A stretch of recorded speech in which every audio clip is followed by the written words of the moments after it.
Pues muchas gracias a todos por venir primero, muchas gracias por invitarme, y muchas gracias al Colegio de Arquitectos por cedernos el espacio, Sevilla se mueve. Yo soy Reyes Tirado y os hablo como presidenta de la Red Sevilla por el Clima, pero también os hablo como persona que le gustan mucho los árboles y que he estudiado durante muchos años la vegetación y las comunidades vegetales. Y entonces la primera pregunta que Manuel propone eran 4 minutos como para hablar sobre qué valor tienen los árboles en la ciudad. Y como os podéis imaginar, siendo bióloga y habiendo estudiado mucho la vegetación y eso, pues para mí, para muchos científicos, el valor de los árboles y de la vegetación en la ciudad puede ser incluso infinito, es como inconmensurable.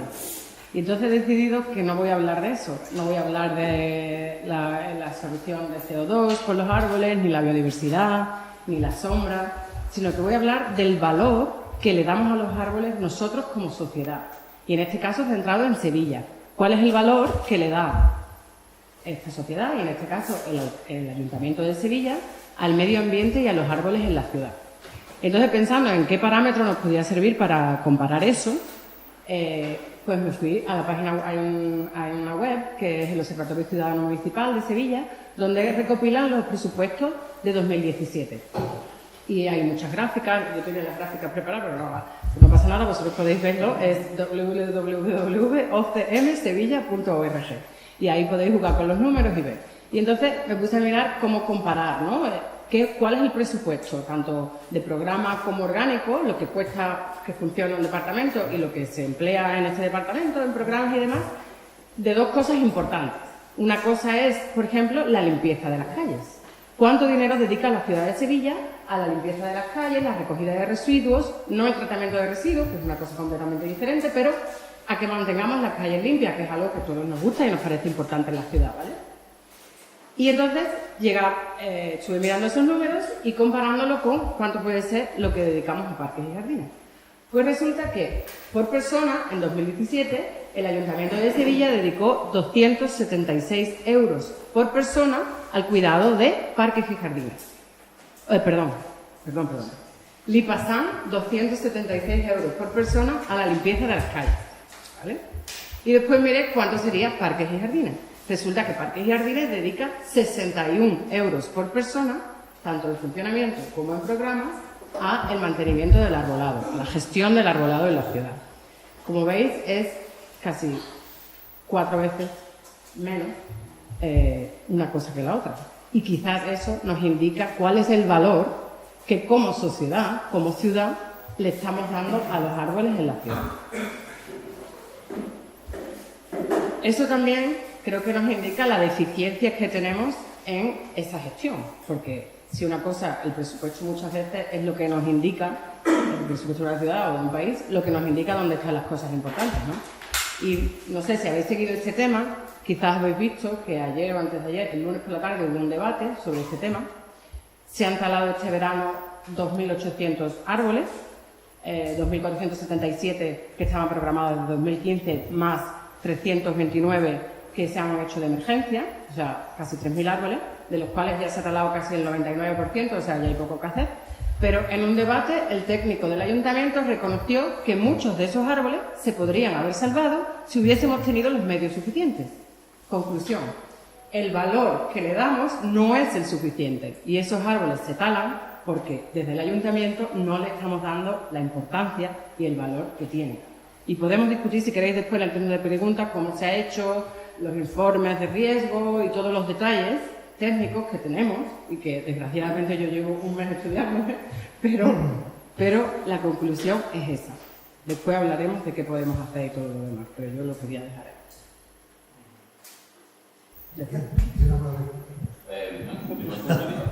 Bueno, yo tengo un micrófono aquí, se dice de corbata, pero la corbata la he dejado en chaqueta.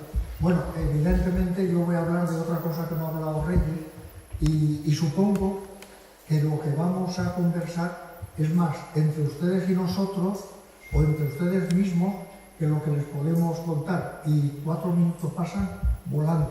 Yo tenía unas presentaciones, porque las cifras es difícil mantener la cabeza, pero es evidente que en la ciudad el ciudadano requiere la presencia del árbol porque es una especie, así diría yo, un sentimiento atávico.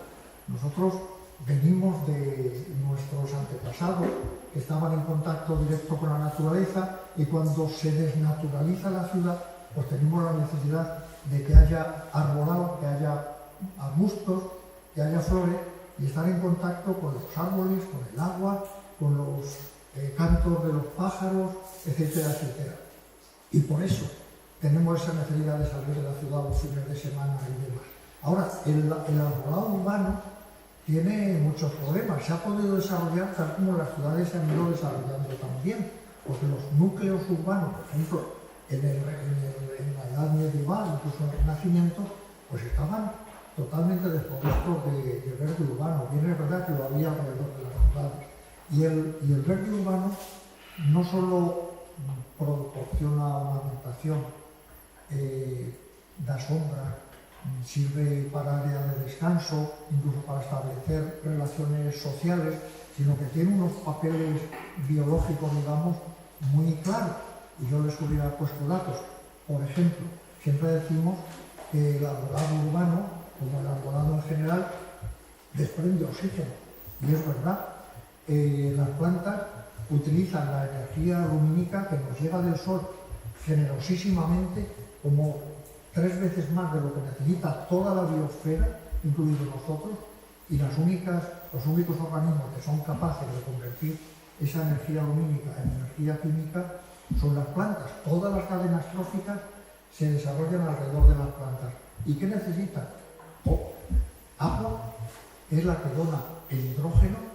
El oxígeno del agua es un producto de desecho y pasa a la atmósfera, y dióxido de carbono, que incorpora en la función fotosintética, en lo que llamamos la fase oscura, la une al hidrógeno del agua y forma la materia orgánica.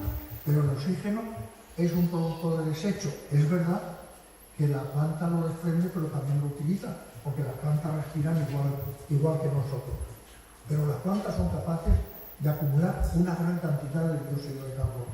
Yo les había preparado un esquema geológico que se remonta al Cámbrico hasta la actualidad. Entonces, se puede ver cómo ha ido disminuyendo la concentración de dióxido de carbono en la atmósfera hasta la que tenemos en la actualidad, desde 17.400 o cosas así, que había en el periodo Cámbrico, hasta los 373-74 que tenemos ahora. No es mucho. Lo que pasa es que, claro, estamos alarmados porque esa concentración en partes por millón va aumentando visiblemente año tras año. Y ha ido disminuyendo porque los grandes bosques de helechos del Pérmico, Carbonífero, sobre todo, se desarrollaron utilizando una gran cantidad de ese dióxido de carbono. Luego vino un periodo frío, fueron sustituidos por grandes bosques de gimnospermas, sobre todo en el Jurásico, que captaron otra gran cantidad de dióxido de carbono, y a partir del Cretáceo, las angiospermas, que han cubierto absolutamente toda la Tierra, han captado una gran cantidad de dióxido de carbono. ¿Cuál es el problema? Que estamos utilizando la hulla que se formó en la era primaria, sobre todo en el Carbonífero, los lignitos que se formaron en la era secundaria, sobre todo en el Jurásico, el petróleo, que también se formó en la era primaria, a partir del plancton, no solo fitoplancton, sino zooplancton también. Y ahora el desarrollo de la vida moderna, desde que empieza el desarrollo industrial a final del siglo XVIII, está devolviendo a la atmósfera de una manera exagerada y en un periodo de tiempo muy corto lo que las plantas y otros organismos han acumulado a lo largo de algo así como 500 millones de años. Ese es el problema. ¿Y qué ocurre? Que al aumentar la concentración de dióxido de carbono en la atmósfera, junto con otros compuestos, porque estamos hablando del efecto invernadero, pero no se debe solo al dióxido de carbono, sino a los derivados del nitrógeno, óxido nitroso, óxido nítrico también, y muchísimos otros componentes, y al vapor de agua, que nos olvidamos del vapor de agua. El dióxido de carbono está en la atmósfera actualmente en unas 373-74 partes por millón, pero el agua en la atmósfera está a razón de 22.000 partes por millón. es casi el principal controlador del efecto invernadero. Pero es verdad, por una causa o por otra, va acompañado ese efecto invernadero que lo relacionamos con el incremento de CO2 con el aumento de la temperatura. Y eso nos preocupa a nosotros como especie humana. A las plantas no. Las plantas, cuanto más dióxido de carbono haya en la atmósfera, es como tirar agua, felices. Pero además las plantas en la ciudad, los árboles, sirven para captar contaminantes. Porque claro, el tráfico es una fuente de contaminación tremenda. La cantidad de compuestos que pasan a la atmósfera ciudadana, no solo por la combustión de los combustibles fósiles, que decimos principalmente el petróleo, el carbón modificado, sobre todo el petróleo y el gas, sino por otros componentes. Por ejemplo, nosotros vamos al taller y nos dicen, ¿tiene usted que cambiar las pastillas de freno porque están muy gastadas? Entonces dicen, ¿ya no iba a parar las pastillas de freno? No iba a parar la atmósfera.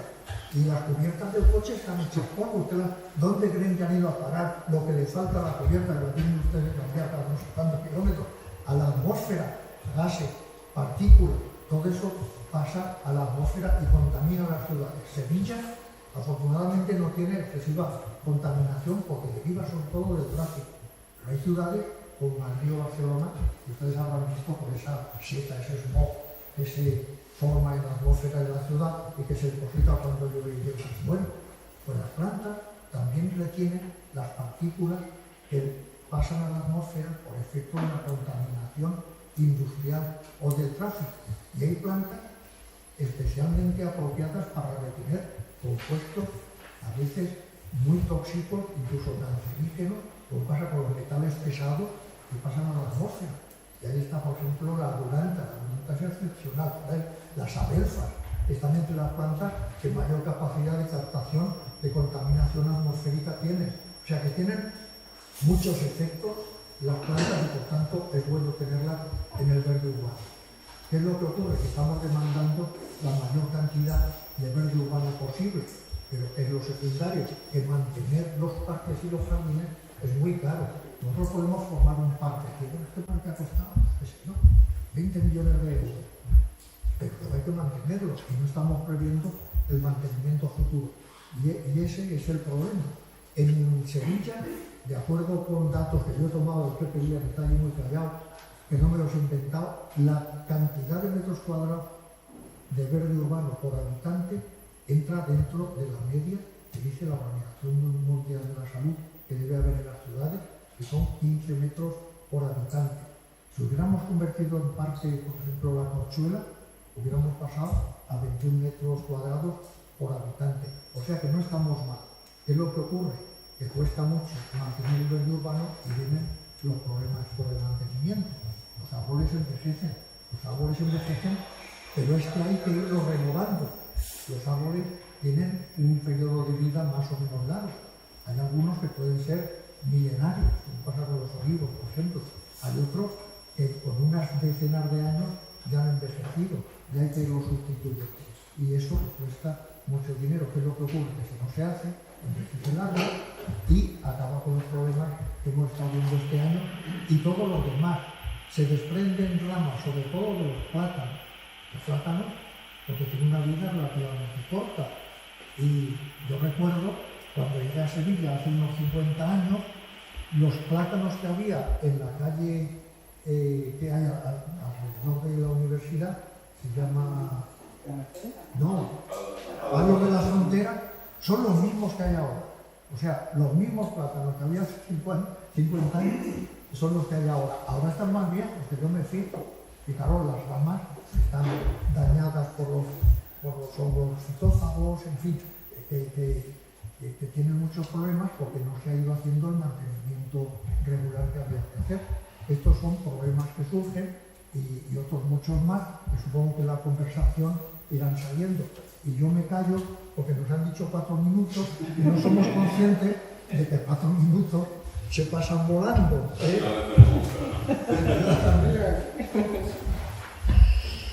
Bueno, pues, continúa Paco con esta parte, lo que ha hecho en el patrimonio. Sí, bueno, yo me a centrar un poquillo más. Yo soy más del grupo aquí, soy más técnico, más directamente relacionado con la problemática esta de los árboles, porque yo soy gestor como técnico de ello. O sea, yo no invento, yo aplico y yo doy las soluciones que se necesitan. Muy bien ha dicho que los árboles tienen una edad.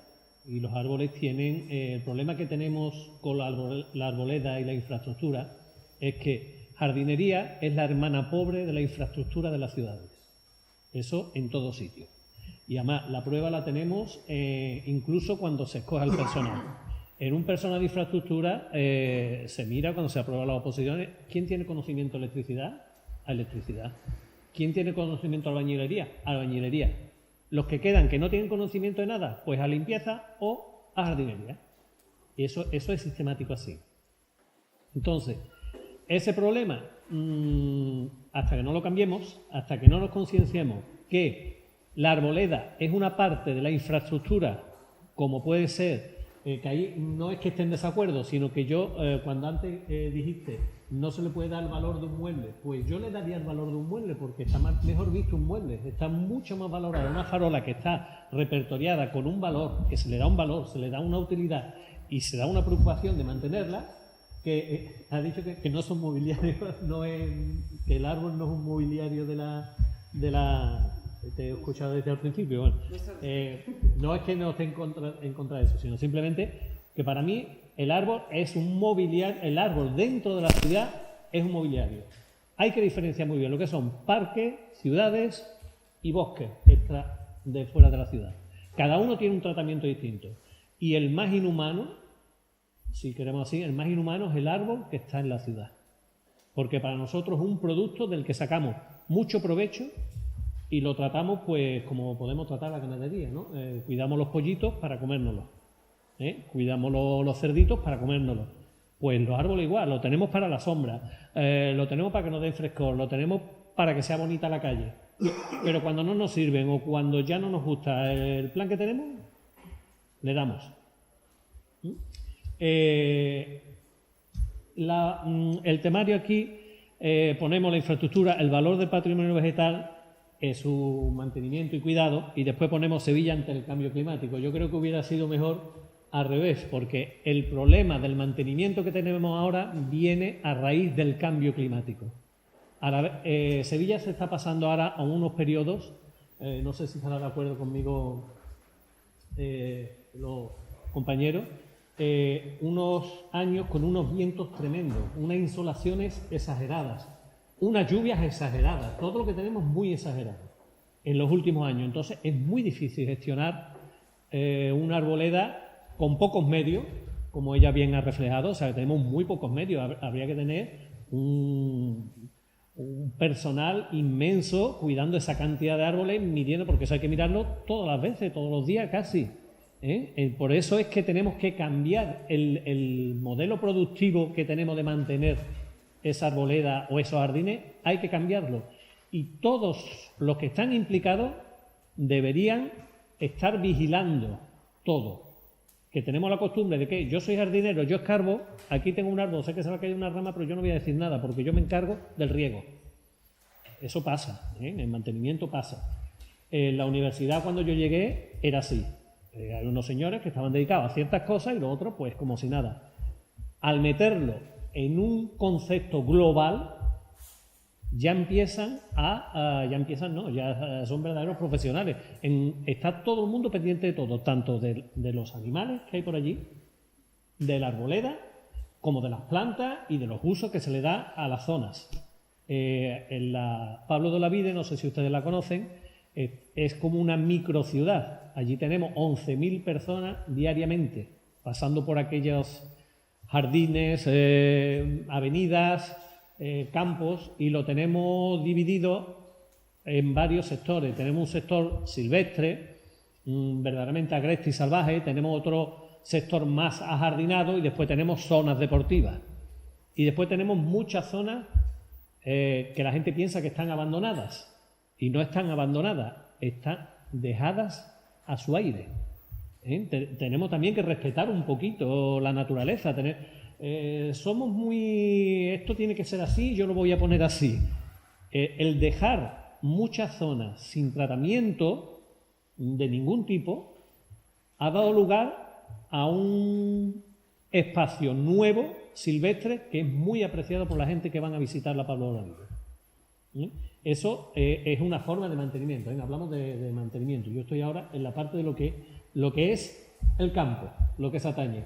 Evidentemente saldrán muchas cuestiones, pero que debemos cambiar de que pase a ser la hermana pobre de la infraestructura a que sea, yo no digo la hermana rica de la infraestructura, pero por lo menos igual que las otras.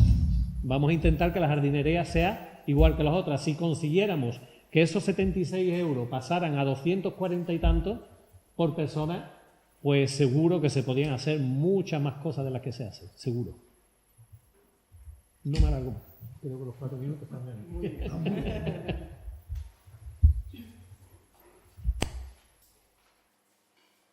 En el segundo bloque pues queríamos destacar un poco la actitud de la ciudad ante el cambio climático, que es lo que ha introducido un poco el compañero. Entonces, ¿cuáles son los puntos débiles que veis en la ciudad respecto a ese cambio climático que se nos viene encima y que posiblemente Sevilla sea una de las grandes ciudades de Europa que más virulentamente lo va a sufrir o lo está sufriendo? ¿Cuáles son los puntos débiles que tiene la ciudad? ¿En qué aspectos habría que focalizar para mejorar de forma más inmediata? ¿Y por dónde se puede empezar lo que no se ha hecho todavía? Vale. ¿Cómo lo hacemos? Porque se pasa. Es que lo tenemos al revés. No, dale para acá. Venga. No, es que nosotros lo vemos grande aquí, vosotros lo veis chico, pero no pasa nada. Sí, o sea, esto es Sevilla ante el cambio climático. Y os he traído esta cosa, esta foto, que es un artículo que se publicó en la revista Nature, que es una de las revistas más importantes científicas, en el año 2006, que era un modelo climático muy complejo sobre cuáles son los efectos del cambio climático en la cuenca del Mediterráneo. Y, precisamente, eligieron una foto para decir que el cambio climático en el Mediterráneo iba a consistir en mucho más calor y más sequía, sobre todo, y que podía convertir a la cuenca del Mediterráneo en un desierto. Eligieron una foto de Sevilla y el río. O sea, el que veis ahí es Sevilla. Y habla precisamente de cómo en Sevilla, en ciudades como Sevilla o Lisboa, quizás en mitad de este siglo o final de este siglo, las condiciones van a ser muy similares a las ciudades que existen en el desierto. Yo creo que para mí esto es muy significativo porque no es una digamos, no es una entelequia que estamos hablando aquí de cambio climático. Ellos han elegido la foto de Sevilla por una razón muy concreta. En Sevilla es donde quizás vamos a sufrir las condiciones más adversas de estos cambios en el clima, que van a ser, sobre todo, como decía el compañero Paco, eventos climáticos más extremos. Ahora lo estamos viendo, tenemos un verano muy suave, pero el verano pasado pasó una cosa muy significativa. El cambio climático lo va a cambiar todos los aspectos de nuestra vida, no solo que los árboles tengan más problemas en crecer, pero no sé si os acordáis, yo tengo una niña pequeña, en junio del año pasado, los colegios de Andalucía, muchos de ellos, tuvieron que cerrar antes de tiempo, porque los niños pasaban demasiado calor en los colegios. Eso afecta a una de las necesidades más importantes de una sociedad, que es la educación. Y para mí demuestra que el cambio climático lo va a afectar todos los aspectos económicos y sociales de nuestra vida. Y por tanto, pienso, igual que muchísimos científicos y muchos activistas y muchas personas que están trabajando en esto, que es el elemento crucial de este siglo. Es el elemento crucial que debe guiar las políticas no ambientales, sino las políticas de un país, de una región, de una ciudad. Si queremos que ese ciudad, país o región continúe siendo habitable para nuestros hijos y los niños y niñas del futuro. ¿Queremos eso o no lo queremos? Si queremos eso, entonces las políticas y los gastos en medio ambiente, en parques y jardines y demás deben reflejarlo. ¿Qué está pasando en este momento? Pues que el Ayuntamiento de Sevilla, nuestro alcalde es presidente de los alcaldes por el clima en España. ¿Y qué está haciendo Sevilla ante el cambio climático? Muy poco y muy insuficiente. Sevilla tiene que presentar el Plan de Acción del Cambio Climático y la Energía Sostenible, el PACE, y ha presentado un plan que no solo a la Red Sevilla por el Clima, sino a otras 28 organizaciones sociales de la ciudad y de la región, nos ha parecido totalmente insuficiente y poco serio. Y así lo hemos dicho muchas veces en los medios y en reuniones con el alcalde y demás. Si esto es en serio, nos tenemos que preocupar. Ahora es el momento de actuar. ¿Cuál ha sido la respuesta ya para más INRI este verano? Porque hemos intentado construir durante muchos años, llevamos, la Red Sevilla por el Clima lleva 2 años, pero muchas otras organizaciones llevan muchos años pidiendo que estas cosas se hagan en la ciudad. ¿Cuál ha sido la respuesta ya para más INRI este verano? Pues talar estos 2.800 árboles, que hay muchas complicaciones y hay muchas capas de complejidad, de gestión, de esto, que algunos estaban demasiado viejos y habría que talar, todo eso sí. Pero se han talado casi 3.000 árboles sin darle mucha importancia, sin pensarlo, sin reevaluarlo. Cuando el cambio climático en las ciudades sobre todo significa 2 cosas.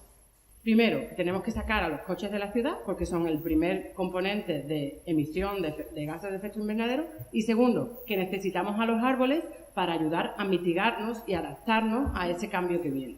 Entonces, una respuesta de esta manera, de talar estos árboles y de no escuchar a la ciudadanía y a los expertos, pues es muy poco responsable. Y nos indica que, desde luego, la ciudadanía tenemos que seguir impulsando, la ciudadanía, los científicos, los expertos, tenemos que seguir impulsando un modelo diferente.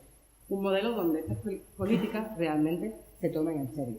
Y creo que tenía por ahí otra foto anterior para contaros que esto no es una cosa que nadie lo está haciendo. O sea, hay mucho por hacer y muchos países están haciendo demasiado poco. Pero también hay países que están haciendo cosas que parecerían disparatadas, seguramente si lo planteásemos en Sevilla. China ha mandado a su ejército a plantar árboles, porque le parece que es lo necesario para que sus ciudadanos puedan vivir con un aire respirable. En cambio, nosotros talamos los árboles sin pensarlo mucho. Yo lo dejo ahí como reflexión. Bueno, yo lo oriento de otra manera, pero lo que ha dicho Reyes es cierto, talamos los árboles. Nosotros estamos talando en la región mediterránea, estamos talando los árboles desde el comienzo del Neolítico, hace 12.000 años, porque necesitamos espacio para desarrollar la agricultura. Eso es así. Y censuramos a los países que ahora están quemando o talando sus bosques, como pasa con Brasil. Pero es que eso nosotros lo hemos hecho ya. Pero bueno, es verdad que hay un incremento gradual. ¿No se oye? Es verdad. ¿Me aviso yo lo que he dicho antes? Bueno, es evidente que hay un incremento gradual de la temperatura. Lástima que no aprovechemos los gráficos que yo os tenía preparados, pero bueno, si acaso luego sí. Porque junto con el incremento de la concentración de dióxido de carbono, que es un ejemplo, porque hay otros muchos gases que tienen efecto invernadero, va acompañado de un incremento de la temperatura, que es muy poquito, cuestión de décimas de grado, lo cual es un proceso verdaderamente muy lento. Es verdad que estamos en un interglacial, porque en el Cuaternario ha habido una serie de periodos glaciares y justamente a principios del Neolítico, lo que llamamos el Holoceno, empieza el periodo interglacial en el que nos encontramos. La temperatura va a seguir aumentando y la sequedad va a seguir aumentando. ¿En qué nos afecta en Sevilla? Porque a nosotros nos preocupa Sevilla y el arbolado de Sevilla. Bueno, pues evidentemente no podemos utilizar especies vegetales equivocadas. Lo que tenemos que hacer, y lo venimos proponiendo desde hace mucho tiempo, que en el verde urbano de nuestras ciudades mediterráneas, particularmente en Sevilla, tenemos que usar especies de la región mediterránea, que son las que están adaptadas a periodos largos de sequía y de altas temperaturas y a periodos breves de baja temperatura o temperatura suave y lluvias escasas, como es el clima que tenemos en la región mediterránea. Y tenemos muchísimas especies que podíamos utilizar. Y del conjunto de especies que estamos utilizando, que se han utilizado en los parques y jardines de la ciudad de Sevilla, solo el 12% proceden de la región mediterránea. En la época en que los griegos y los romanos estaban formando sus jardines, y no digamos en la época musulmana, prácticamente todas las especies que se utilizaban en jardinería eran mediterráneas. ¿Qué ha pasado? Que se han ido descubriendo otras especies muchísimo más vistosas, de crecimiento muy rápido, de floración muy espectacular y demás, y se han ido relegando las especies mediterráneas, que son aproximadamente el 12%. Pero tenemos que volver a utilizar preferentemente las especies mediterráneas. Dan resultado. Vayan ustedes al Parque del Alamillo. El Parque del Alamillo está formado exclusivamente por plantas nativas de nuestro entorno.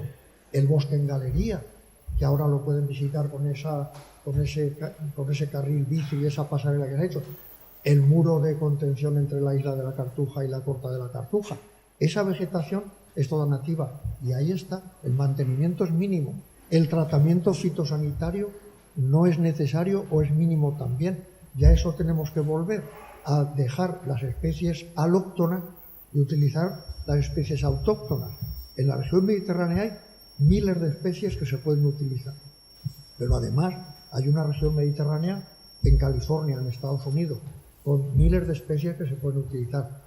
Y en la región de Chile, en América del Sur, con cientos de especies. Y en la región del Cabo, con 18.000 y pico especies.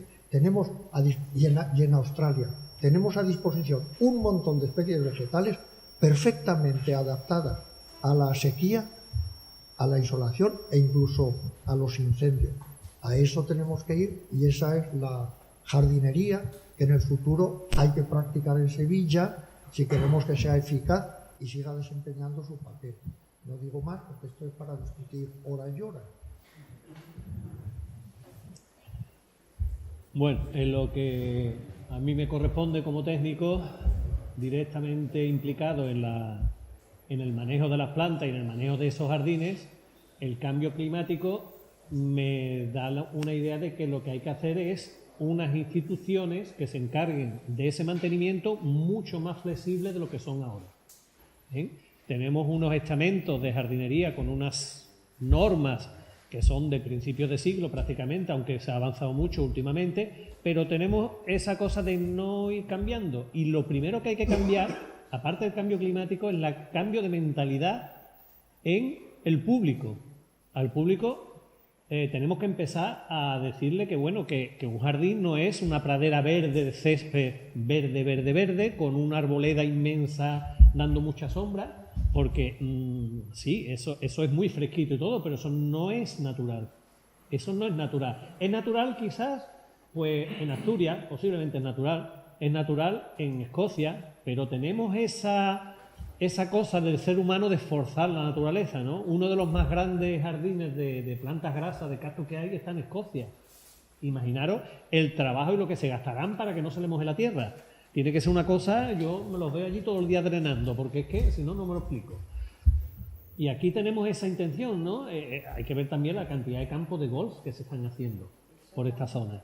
Y con la falacia, a mi entender, de que no, es que se utiliza el agua que se ha utilizado antes. Eso no es cierto.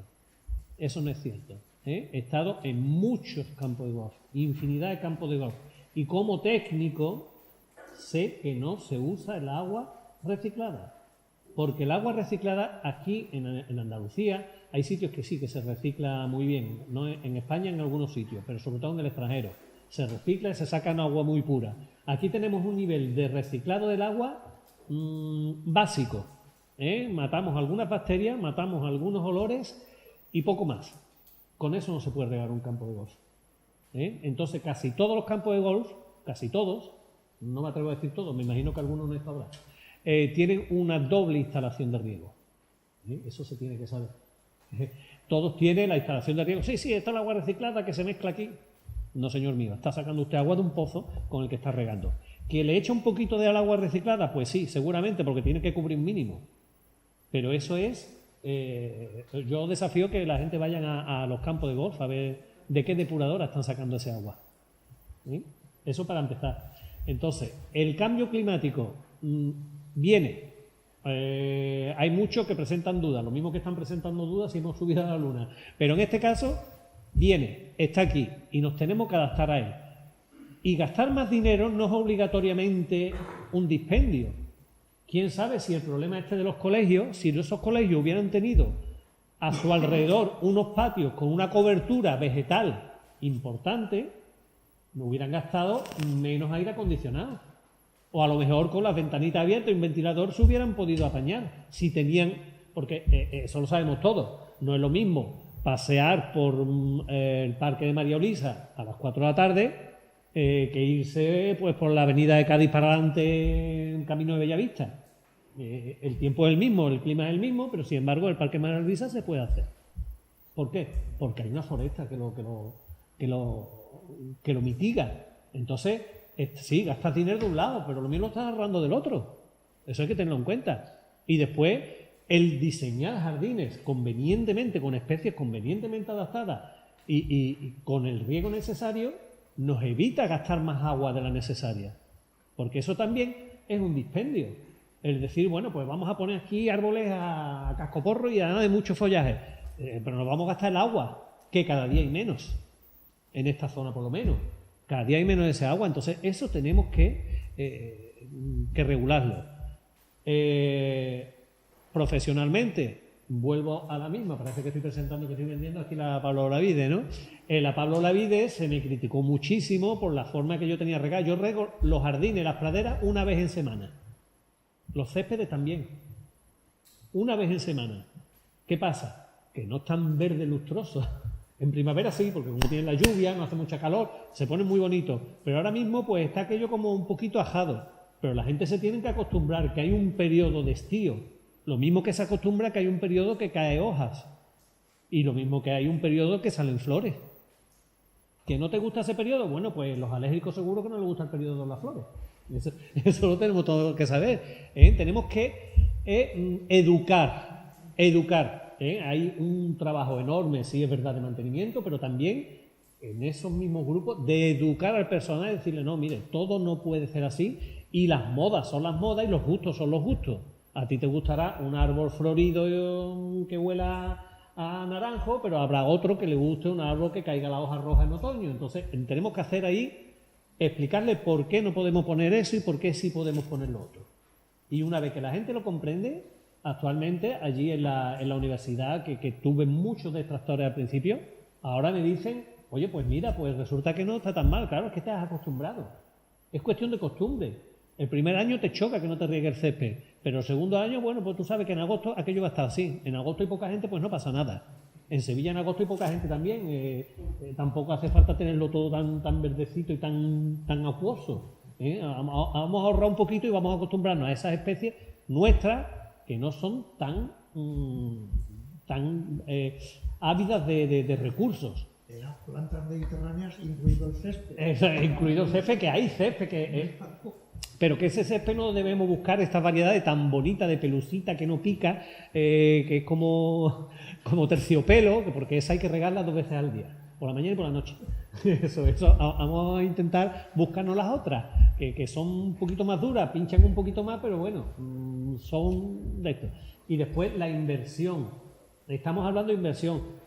No pensamos cuando hicieron las dehesas de encinas. ¿Pensaron esas personas que plantaron esas encinas hace 150 años que no producen bellota hasta los 25 o 30 años? Y que ahí están. Imaginaros si en aquella época hubiéramos tenido los intereses económicos que tenemos ahora. No, esto no produce, pues no se planta, ala, ahí te quedas. Entonces, tenemos que tener un poquito más de mira a lo lejos y cuidar un poquito más eso.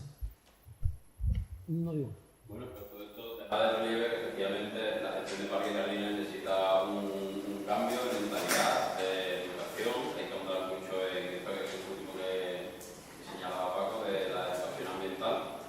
Y quizás también, bueno, y dando ya paso al último bloque, también hay que adecuarlo a los valores de participación y de gobernanza de la época actual, del contexto actual.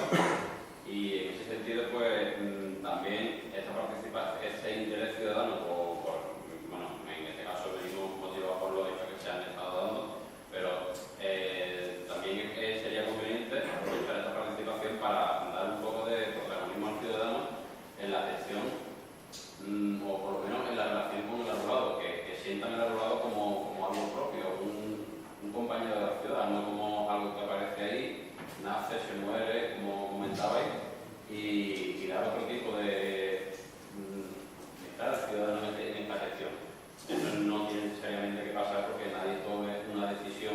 porque igual a los técnicos no se trata de pasar a nadie, pero sí de llevarlo de la mano para que también ayudara a valorar el patrimonio. ¿Cómo ves que se podría empezar a trabajar en el sentido que por ahora en Sevilla se ha dado un poco de lado? Pues la verdad que este tema de ciudadanía y participación, pues como os podéis imaginar, desde la Red Sevilla por encima, pues una de las cosas que más nos gustan y en la que más hemos estado trabajando. Pero antes de eso os quería contar, al hilo de lo que decía Paco, hace poco en Londres, en Hyde Park, se daba un paseo por allí, de hecho hacía allí, esto era a principios de julio, hacía mucho más calor allí que aquí, pero allí el parque, el césped estaba seco, no se riega. Y aquí, cuando tenemos mucha más sequía y mucho más calor, en la misma época del año tenemos el césped verde y regadito. O sea que empezamos por la sensibilización. No se riega porque siempre llueve. El drama para los ingleses es cuando no llueve, que se quedan hasta sin agua potable. Sí, pero ellos no van a regar el césped. En fin, un ejemplo visual de cómo están cambiando las cosas. Ciudadanía y participación. Y un poco yo creo que esta es la parte más positiva, ¿no? Ya hemos estado hablando de cosas que son un poquito así deprimentes y que nos ponen un poco nos ponen como en lo negativo. Yo creo que en cuanto al cambio climático, los ciudadanos son los que tienen el poder. Y en este siglo, donde yo realmente estoy convencida que vamos a cambiar las cosas y que estos extremos no van a llegar a ello, es porque necesitamos el poder de los ciudadanos. La Unión Europea también sabe esto ya, y de hecho la participación ciudadana es uno de los requisitos en muchas de las políticas y de las subvenciones que consiguen los ayuntamientos y demás. Entonces, cuando ahora hay una mesa de participación, como la mesa del árbol en el parques y jardines, eso está muy bien, pero tiene que ser efectivo, pero está ahí también porque la Unión Europea nos está diciendo que tiene que estar ahí. O sea, que es muy importante para todos, tenemos que aprender a hacerlo bien. ¿Cuál es este papel de la ciudadanía? Pues tradicionalmente, muchos de los expertos y demás en las universidades pues hacían su trabajo desde ahí y ya está. Pero ahora nos estamos dando cuenta que eso no es suficiente. Y ahora mismo aquí os voy a poner un poquito en evidencia, pero ahora en la sala hay muchos profesionales, Antonio Guerra Nuevo, arquitectos, Teodoro Marañón, científicos, Rosa, Charo, muchos profesionales que se han unido a la Red Sevilla por el Clima porque quieren hacer algo más, porque piensan que lo que hacemos desde nuestras profesiones no es suficiente. Los ciudadanos tenemos que participar y hacer mucho más, porque esta cuestión va a definir el futuro. Y entonces, la Red Sevilla por el Clima, por ejemplo, que es furiosamente independiente políticamente, ponemos por encima de todo eso la ideología, que yo creo que debemos ya llamar una ideología. Nuestra ideología es que el cambio climático, la lucha contra el cambio climático, debe ser la ideología que marque nuestras acciones, como ciudadanos y como personas y como profesionales y demás. ¿Qué podemos hacer? Pues como hay muchas cosas que nosotros podemos hacer personalmente, y ahora después lo enunciaré. Pero, sobre todo, creo que lo que podemos hacer ahora es organizarnos y movilizarnos. El tema de los árboles de este mes de julio creo que es un ejemplo muy bonito. Al principio, vamos, es un ejemplo, perdón, muy deprimente, o sea, yo he pasado el peor mes de julio de mi vida, seguramente, porque se han talado y no se ha dialogado sobre 3.000 árboles, pero la parte bonita que yo le veo, la esperanza, es que ha organizado a la ciudadanía también. Y lanzamos así un poco a la desesperada una petición en change.org, que la tenía ahí al principio también, y ya han firmado casi 12.000 personas. Quedaban como 50 personas, que podéis firmar si queréis, para llegar a los 12.000 personas. 12.000 personas quieren salvar los árboles de Sevilla. Eso creo que es muy importante y es lo que nos da esa esperanza. Os contaba antes del plan de acción del clima del Ayuntamiento de Sevilla. 28 organizaciones, entre las que están organizaciones ecologistas, pero también muchas organizaciones sociales, como pueden ser Facua, Oxfam, Intermón, Cáritas, la ONCE, se han unido para decir que esto es importante para nosotros, que queremos un plan de clima de verdad. Y ahí os invito a todos a realmente, pues de alguna manera u otra, unirnos. Creo que eso es lo más importante que tenemos que hacer. Y iría un pasito más allá, porque la verdad que de esto nunca hemos hablado antes, pero creo que ahora es el momento de hablarlo. Vienen elecciones. Como os decía, para nosotros pensamos, para muchos científicos ahora mismo, y personas y vecinos, Esta ideología es la que lo debe marcar todo. Pues ¿por qué no la tenemos en cuenta? Si esta es la ideología que lo tiene que marcar todo. Que está por encima debe estar, yo creo, cuando pensamos en el futuro de nuestros hijos, por encima de todo lo demás. A mí me gusta poner esto que es como de broma, ¿no? Un alcalde hace lo que los vecinos piden, lo que las personas piden. Que había otro dicho de otro político sobre los vecinos, que me dijo el vecino, que no sé cómo se dicen los vecinos. Los vecinos ahora mismo en Sevilla, muchos vecinos, muchas personas están pidiendo dos cosas, que son las más importantes y las más sencillas, digamos, entre comillas, para luchar y adaptarnos al cambio climático. Menos coches. ¿Por qué nos empezamos a sacar a los coches del centro de Sevilla? Más peatonalización, más transporte público bien organizado, otro tipo de transporte. Eso tampoco es muy caro, tampoco es una cuestión solamente de residuos, muchas veces es una cuestión de audacia política. Y más árboles, porque como decíamos, los árboles nos adaptan y nos ayudan a mitigar ese cambio climático. Bueno, decía ¿qué podemos hacer personalmente? Porque yo qué sé, siempre eso es algo que la gente pregunta y tal. Pues lo primero, participar en todo este tipo de cosas que anima a todo el mundo, pero después, a nivel de nuestra casa, pues un poquito eso, intentar coger menos el coche, intentar apostar por las energías renovables cuando podamos, en nuestro contrato de la luz y demás, comer menos carne e intentar plantar árboles. Si hacemos todo eso, si tenemos eso en mente, creo que entre todos lo vamos a conseguir. Así que eso, muchas gracias. Eso sería estupendo. Ahora enseguida, porque yo voy a hablar 2 minutos. Eso, un alcalde dice que sí antes de las elecciones. Eso está claro. Y es muy difícil que nos pongamos todos de acuerdo. Mira que en Sevilla somos solo, ¿cuántos? 72.000 habitantes. Pues hay habitantes... Hay de 700.000, exactamente. 700.000 más o menos. Pues hay muchos habitantes de Sevilla, que yo lo he oído, pero a gente que conozco muy bien, más árboles. ¿Para qué demonios queremos más árboles? O sea que es difícil. Todo lo que estamos aquí, estamos interesados en el desarrollo del verde urbano lo más lógico posible y en el uso de medios de transporte públicos antes que privados para evitar. Todo eso es así. ¿Cómo se puede organizar la participación ciudadana? Eso ya es más difícil. Yo creo que el ayuntamiento, a través de Adolfo, que no está aquí lamentablemente, Fernández Palomares, organizó la Mesa del Árbol precisamente para recabar la opinión de los ciudadanos. Lo que pasa es que la Mesa del Árbol se reunió 2 veces. No se ha reunido y ha recabado la opinión, pero no la ha escuchado. Pero es verdad que es difícil, hay que reconocer que es difícil. Yo no digo más porque ustedes tenéis que hablar, ¿eh? Sobre la intervención ciudadana en este tema, yo creo que lo que debería hacer, ya no nosotros, que nosotros hacemos bastante, yo creo que si estamos aquí ya estamos bastante concienciados, porque a estas horas no es hora de venir a estos sitios. Yo creo que estamos bastante concienciados. Yo particularmente me tengo que mover en coche porque vivo fuera de Sevilla, pero tengo un coche eléctrico, he hecho un esfuerzo económico para tener un coche eléctrico. Tengo un coche eléctrico y me va estupendamente. Con eso ya contamina un poco menos.